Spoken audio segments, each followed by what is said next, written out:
43 বছৰ বিনা বেতনেৰে মানুহক সেৱা কৰি অৱসৰ লোৱা এগৰাকী ব্যক্তি স্বাস্থ্যকৰ্মী হিচাপে সেৱা আগবঢ়াই অৱশেষত নিজৰ অসুস্থতাৰ বাবে অৱসৰ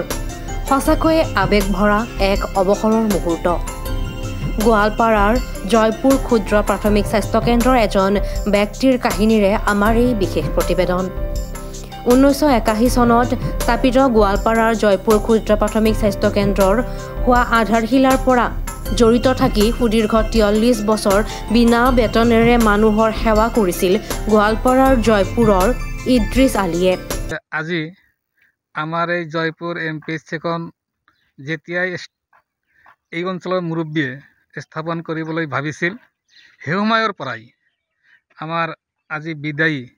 আমাৰ ইদ্ৰিছ মামা সাহাব জড়িত হৈ আছিল আমাৰ এতে অতিকৈ দুখৰ বিষয় যে তেখেতক তেতিয়াৰ পৰাই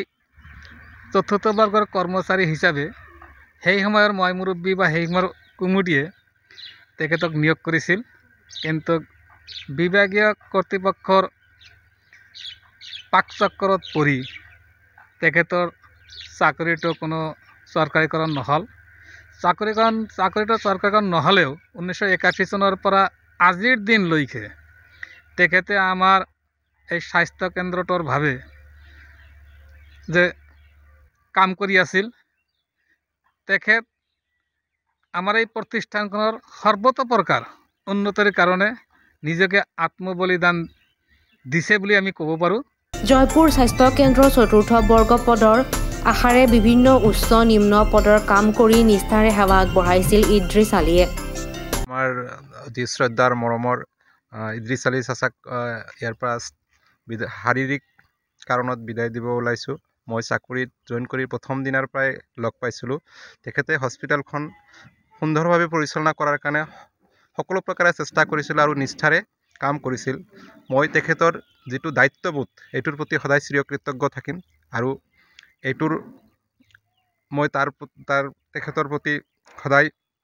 কৃতজ্ঞতা জ্ঞাপন কৰিম যে তেখেতে হস্পিটেলখন পৰিচালনা কৰাৰ কাৰণে আমাক যথেষ্ট পৰিমাণে সহায় সহযোগিতা কৰিছে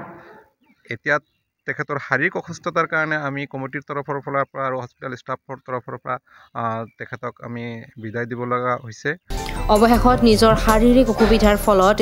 নিজ ইচ্ছাৰে অৱসৰ ল'লে মানৱ সেৱাকাৰী ইদ্ৰিছ আলীয়ে ইদ্ৰিছ আলীৰ অৱসৰত শোকত ভাঙি পৰিছে স্থানীয় ৰাইজ লগতে স্বাস্থ্য কেন্দ্ৰৰ লোকসকল আমি আমাৰ জয়পুৰ এমপিএইচচিৰ এজন জ্যেষ্ঠ কৰ্মী মাননীয় ইদ্ৰিছ আলী সাহাবক অস্থায়ী বিদায়খনে আমি উপস্থিত আছোঁ তেখেতৰ কৰ্মজীৱনৰ গোটেইখিনি কৃতজ্ঞতা আমি স্বীকাৰ কৰিছোঁ তেওঁৰ অৱদান আমি দিব নোৱাৰা হৈছোঁ গতিকে কিছু হ'লেও তেখেতক আমি সম্বৰ্ধনা জনাই কমিটিৰ তৰফৰ পৰা আজি আমি তেখেতক অস্থায়ী বিদায় দিবলৈ আগবঢ়াইছোঁ গোৱালপাৰাৰ পৰা ইকৰামুল হুছেইনৰ ৰিপৰ্ট DA365